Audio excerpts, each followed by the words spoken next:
नमस्ते प्यारे विद्यार्थी। अभी अभी आपके सोशियोलॉजी का एग्जाम खत्म हुआ होगा और आप सभी आंसर की का इंतजार कर रहे होंगे। प्यारे साथियों, मेरे सामने सेट एफ का क्वेश्चन है और इस वीडियोज में मैं आपको सोशियोलॉजी के सेट एफ का पूरी की पूरी आंसर बताने वाला हूं, ऑब्जेक्टिव का 1 से लेके 100 तक का। आपका कोई दूसरा भी सेट है तो सभी सेट में क्वेश्चन एक रहता है, बस नंबरिंग अलग अलग रहता है। तो आप वीडियो को रोक के जो आपका क्वेश्चन है क्वेश्चन मिला के उससे आंसर मिला सकते हैं। तो बढ़ते हैं हम अपने पहले प्रश्न की ओर। पहला प्रश्न था कि मुसलमानों में निम्न में से कौन सा विवाह अस्थायी प्रकृति का होता है? तो ये हो जाएगा आपका निकाह, ऑप्शन ए सही आंसर। दूसरा प्रश्न था अपृश्यता अपराध अधिनियम किस वर्ष पारित हुआ? तो ये हो जाएगा 1955, ऑप्शन ए। तीसरा प्रश्न है अनुसूचित जातियों में आरक्षण किस कारण दिया जाता है? तो ये हो जाएगा निम्न अनुष्ठानिक स्थिति के कारण। चौथा प्रश्न है कि निम्न में से किसी एक जाति को अनुसूचित जाति घोषित करने का अधिकार किन्हें है? तो ये हो जाएगा कि राष्ट्रपति किसी जाति को अनुसूचित जाति घोषित कर सकता है।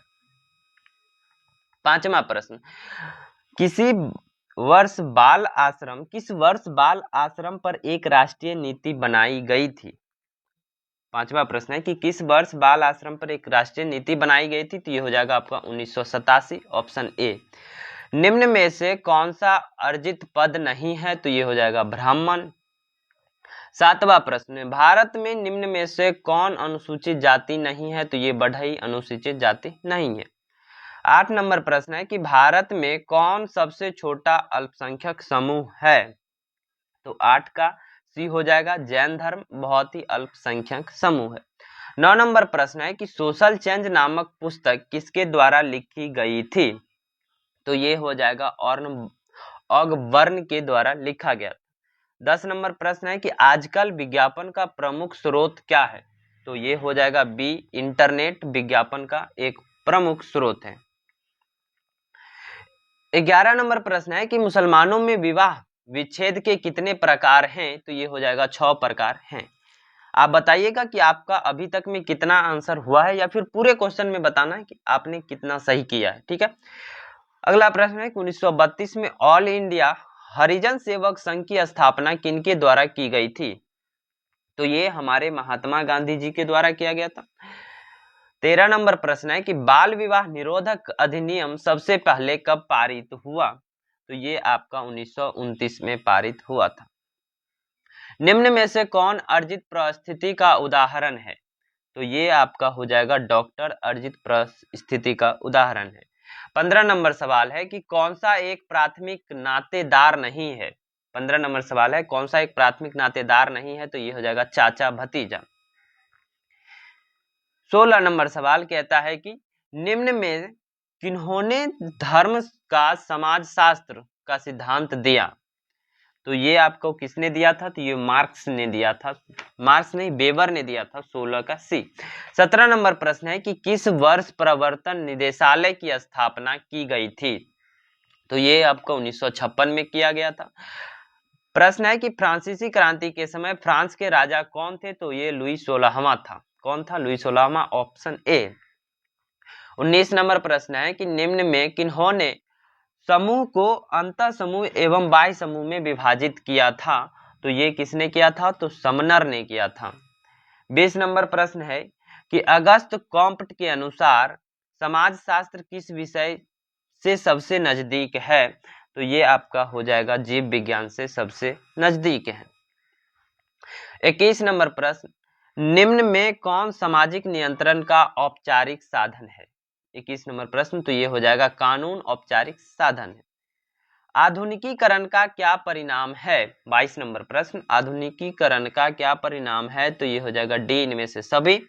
नए वर्गों का उदय, औद्योगिकीकरण, बेरोजगारी, ये सभी आधुनिकी परिणाम है। 23 नंबर सवाल है कि निम्न में से कौन एक भारतीय संस्कृति संरचना में परिवर्तन लाने वाली प्रक्रिया नहीं है? तो ये हो जाएगा पश्चिमीकरण। 24 नंबर सवाल, एक ग्राम पंचायत में सदस्यों की न्यूनतम संख्या कितनी होती है? तो ये हो जाएगा 8, न्यूनतम संख्या 8। 25 नंबर सवाल, निम्न में से कौन सा वर्ण व्यवस्था का अंग नहीं है? तो निम्न में से ये हो जाएगा कुशवाहा व्यवस्था का अंग नहीं है। 26 नंबर सवाल, फेरा कानून निम्न में से किससे संबंधित है? फेरा कानून किससे संबंधित है? तो काला कानून, काला धन से। निम्न में से कौन समाजशास्त्री नहीं है? 27 नंबर प्रश्न, तो ये हो जाएगा डार्विन। प्रभु जाति की अवधारणा, 28 नंबर प्रश्न, प्रभु जाति की अवधारणा किन्होंने प्रतिपादित किया? तो ये हो जाएगा M.N. श्रीनिवास ने। 29 नंबर प्रश्न, हिंदू समाज में कितने आश्रम होते हैं? तो हिंदू समाज में 4 आश्रम होते हैं। रुक जाइए। 31 नंबर प्रश्न कहता है कि किस वर्ष अशोक मेहता कमेटी का गठन हुआ? तो ये आपका 1977 में अशोक मेहता कमेटी का गठन हुआ। 31 नंबर सवाल है कि समाजशास्त्र के जनक अगस्त कॉम्ट किस देश के निवासी थे? तो ये हमारे जापान के निवासी थे। 32 नंबर प्रश्न है कि भारतीय समाज पर उपनिवेशवाद का कैसा प्रभाव देखा गया?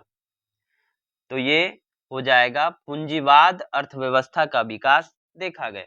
नहीं, ये नहीं होगा, इनमें से सभी, 32 का डी, इनमें से सभी होगा। ठीक है, अगले प्रश्न की ओर बढ़ते हैं। 33 नंबर प्रश्न कहता है कि निम्न में से कौन भारतीय संस्कृति की विशेषता नहीं है?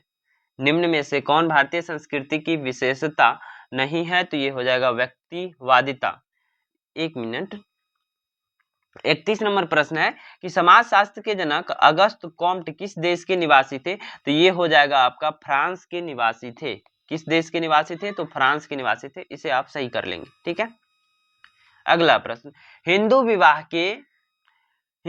के किस स्वरूप में एक जोड़े बैल एवं गाय की मांग की जाती थी? तो ये हो जाएगा 34 का सी, आर्ष विवाह में। किसमें? आर्ष विवाह में। 35 नंबर सवाल है कि उस व्यवस्था को क्या कहा जाता है जो स्वजनों के परस्पर संबंधों को नियमित करती है? 35, तो ये हो जाएगा आपको नातेदारी।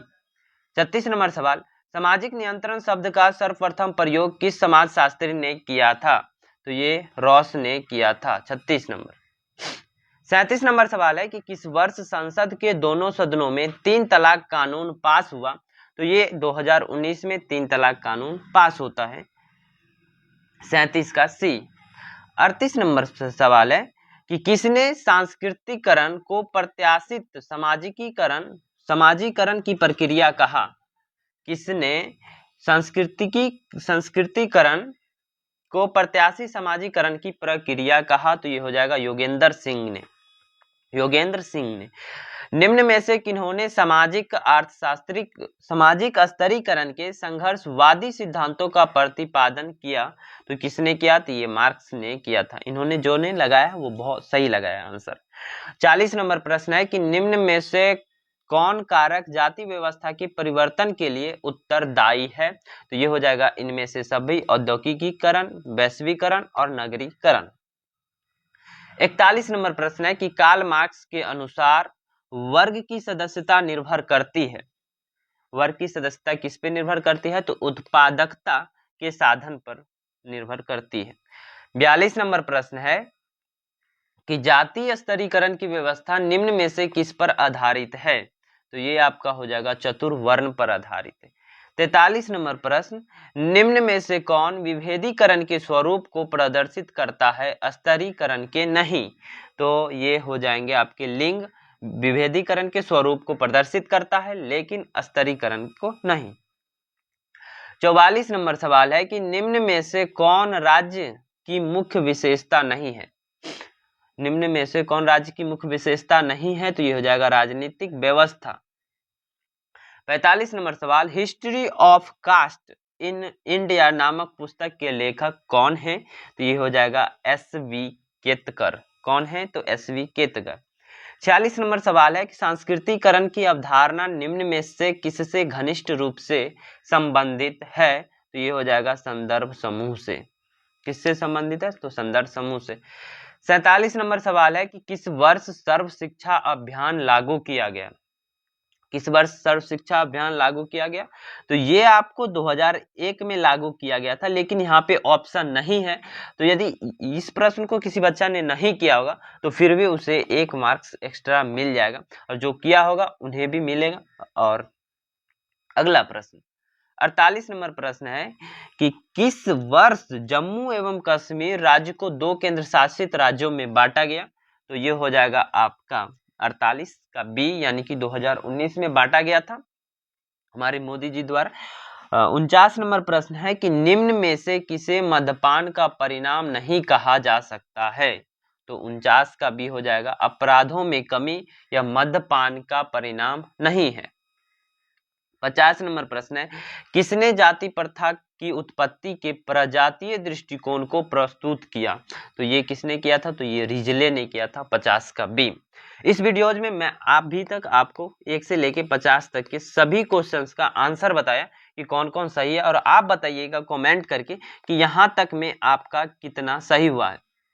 अगले थोड़ी देर बाद मैं आपको 51 से लेके 100 तक के सभी प्रश्नों का आंसर बताता हूं कि कौन कौन सही है। बस आप एक बार कमेंट करके बता देना कि 1 से लेके 50 तक में आपका कितना आंसर सही हुआ है।